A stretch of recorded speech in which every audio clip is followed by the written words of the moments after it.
आपल्यासोबत संवाद साधण्यासाठी निवडणूक नवी मुंबई प्रभारी आणि तसेच माजी खासदार संजीवजी नाईक आहेत. सर, खरं तर तुमचं टीव्ही 9 मध्ये स्वागत आहे. खरं तर बैठकींचा सिलसिला अद्यापही सुरू आहे. 2 दिवसात फॉर्म भरणार, सगळे भरण्याच्या तयारीला सध्या लागलेले आहे. सध्या भाजपकडून कशी रणनीती सुरू त्याबाबत काय सांगाल? प्रथमतः TV 9ला आम्ही धन्यवाद करतो. या ठिकाणी योग्य पद्धतीच्या बातम्या त्या लोकांपर्यंत पोहोचवण्याचं काम करत आहेत. भारतीय जनता पक्ष नवी मुंबई शहर या ठिकाणी माननीय गणेशजी नाईक साहेब असतील, माननीय मंदाताई असतील, अध्यक्ष डॉक्टर राजेशजी पाटील असतील आणि आमचे सर्व सहकारी हे बसून या ठिकाणी अंतिमता निर्णय घेण्याच्या प्रक्रियेत आलेलो आहोत. माननीय प्रदेशाध्यक्ष रवींद्र चव्हाण साहेबांनी आम्हाला सांगितलं की या ठिकाणी युतीच्या संदर्भामध्ये सकारात्मक असलं पाहिजे आणि आम्ही आत्तापर्यंत त्यांना सांगितलेलं आहे अल्टिमेटम की 6 वाजेपर्यंत तुम्ही आम्हाला या ठिकाणी जे काय तुमचं म्हणणं आहे ते आम्हाला तुम्ही सांगा. 6 वाजेपर्यंतच्या नंतर शेवटी बघा, उद्याचा आणि परवाचा 2च दिवस आहे. जर आमच्या उमेदवारांना 111 प्रभागात उमेदवारी द्यायची असेल तर आम्हाला आमच्या तयारीला लागलं पाहिजे आणि म्हणून 6 वाजेपर्यंत आम्ही वाट पाहत आहोत. मला विश्वास आहे की या नवी मुंबईमध्ये आम्हाला जर वाटते की भारतीय जनता पक्षाचा महापौर हा बसला पाहिजे, महायुतीचा जर झाला तर महायुतीचा महापौर बसेल आणि नाहीतर भारतीय जनता पक्षाचा महापौर या ठिकाणी बसवण्यासाठी आम्ही सज्ज आहोत. आज सुद्धा माननीय मुख्यमंत्री साहेब, दोन्ही उपमुख्यमंत्री साहेब, नाईक साहेब यांच्या माध्यमातून जी चर्चा झाली, आम्ही सकारात्मक युतीसाठीच आहोत. पण 6 वाजेपर्यंत या ठिकाणी निर्णय झाला नाही तर मग मात्र भारतीय जनता पार्टी हे एकला चरो अशा पद्धतीची भूमिका घेईल. सर, खरं तर शिंदेच्या शिवसेनेचं नवी मुंबईतून असं म्हणणं आहे की आम्ही जो प्रस्ताव दिल्यामध्ये तिकडून हवा तसा प्रतिसाद मिळत नाही, आम्हाला उत्तर मिळत नाही. मला वाटतं 3 फेऱ्या या आपल्याच बऱ्याच ठिकाणी त्याचं चॅनल्सनी दाखवलेलं आहे, मीडियात आलेलं आहे की 3 चर्चेच्या या ठिकाणी फेऱ्या झालेल्या आहेत.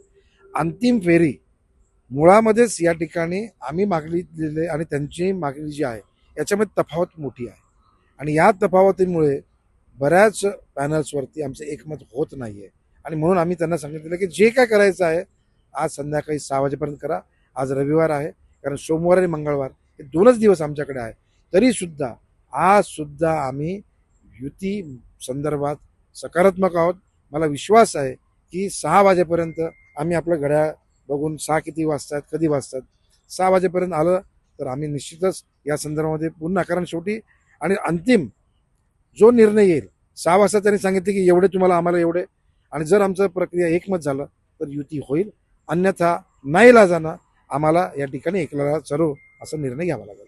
संजीवजी, आपण खरं तर पाहतो युती जर नाही झाली तर 111 उमेदवार आहेत आपल्याकडे सक्षम.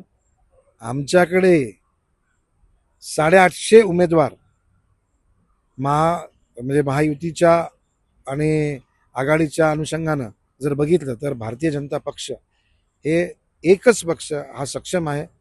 850 पेक्षा जास्त लोकांनी आमच्याकडे इच्छुक उमेदवार म्हणून अर्ज केले होते आणि त्याच्यातून 111 ही संख्या. आता आमच्यामध्ये मुळातच आमच्याकडे जवळपास 150 नगरसेवक हे नगरसेवक म्हणून त्यांनी पद भूषवलेले असे 150 नगरसेवकांचे इच्छुकमध्ये आहेत. आत्ताचे सिटिंग हे आमचे 67 नगरसेवक आमचे इच्छुकमध्ये आहेत आणि त्याच्यामुळे भारतीय जनता पक्षाकडे कुठली कमी नाही आहे. मागच्या 1 वर्षापूर्वी झालेल्या निवडणुकीमध्ये भारतीय जनता पक्ष दोन्ही ठिकाणी विजयी पक्ष म्हणून झालेला आहे. संदीप नाईक यांचा पक्षामध्ये प्रवेश झाल्यामुळे अजून भारतीय जनता पक्ष मजबूत झालेला आहे आणि मला असं वाटते की माननीय नाईक साहेबांच्या नेतृत्वाखाली आमदार मंदाताई, आमचे सहकारी डॉक्टर राजेशजी पाटील या सर्वांच्या सहकार्यानं आम्हाला या ठिकाणी कुठलीही अडचण नाही आहे. एक शेवटचा प्रश्न, काय वाटतं महापौर कोणत्या पक्षाचा? महायुती झाली, युती झाली तर महापौर हा युतीचा असणार आहे, पण तो पक्ष म्हणून भारतीय जनता पक्षाचा असणार आहे आणि जर एकटा आम्ही जर लढवलं तर तो भारतीय जनता पक्षाचाच त्या ठिकाणी महापौर होईल. नक्की, धन्यवाद. खरं तर हे आपल्या सोबत होते माजी खासदार संजय नाईक यांचं असं म्हणणं आहे की युती झाली तर युतीचाच महापौर, मात्र आम्ही एकला चलोचा नारा दिला तर भाजपचाच महापौर, असे त्यांनी द्विधा त्यांचं म्हणणं मांडलेलं आहे. व्हिडिओ जर्नलिस्ट राजनसह मी रवी खराट, TV 9 मराठी, नवी मुंबई.